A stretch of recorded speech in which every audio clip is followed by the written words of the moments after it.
Godhra Dahod highway પર ટીવીએસ કંપનીના વર્કશોપની અંદર આગ લાગી ગઈ, જ્યાં મેટ્રો ટીવીએસના શોરૂમના વર્કશોપમાં આગ લાગતા અફરાતફરી મચી ગઈ। આ આગમાં વર્કશોપમાં રાખેલી 10થી વધુ બાઇક બળીને ખાખ થઈ ગઈ।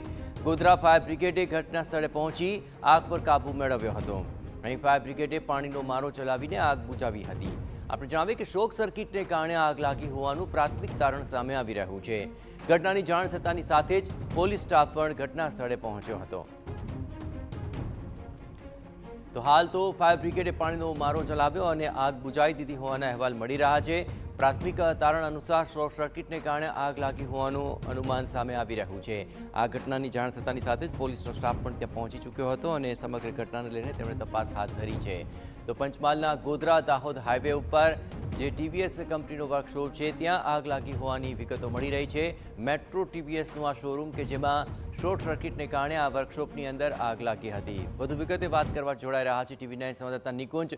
ટીવીએસના શોરૂમની અંદર આ આગ લાગી છે, શું છે આ વર્કશોપને લઈને વધુ વિગતો? ચોક્કસથી પંચમહાલ જિલ્લાના મુખ્ય મથક ગોધરા શહેરના દાહોદ રોડ વિસ્તારમાં જે ટીવીએસ કંપનીનો શોરૂમ આવેલો છે ટુ વ્હીલર ગાડીઓનો, તેમાં જે વર્કશોપમાં છે તેમાં આજે અચાનક સવારના સમયે આગ લાગી હતી। આગની ઘટનાની અંદર 10થી વધુ જે બાઇકો ત્યાં વર્કશોપમાં રાખવામાં આવી હતી તે બળીને ખાક થઈ જવા પામી છે અને સમગ્ર ઘટનાને લઈને જે એમજીવીસીએલ દ્વારા સૌપ્રથમ તો જે વીજ પુરવઠો છે તે બંધ કરવામાં આવ્યો હતો અને ફાયર બ્રિગેડ દ્વારા આગ ઉપર સંપૂર્ણ કાબુ મેળવી લેવામાં આવ્યો છે। પરંતુ નુકસાનની જે કહી શકાય કે બાઇકો જે હતી તે સળગીને ભસ્મીભૂત થઈ જતા નુકસાનનો આંકડો વધારે છે। પ્રાથમિક તારણની અંદર શોર્ટ સર્કિટ જે વર્કશોપમાં થયું હોવાના કારણે આગ લાગી હોવાનું સામે આવી શક્યું। બિલકુલ નિકુંજ, તમામ ગતિવિધિઓ પર આપ નજર રાખતા રહેજો। તો હાલ તો આગ બુઝાવી લેવામાં આવી છે, પરંતુ શોર્ટ સર્કિટને કારણે આગ લાગી હોવાના તારણ સામે આવી રહ્યા છે। હાલ તો આગ પર કાબુ મેળવી લેવાયો છે।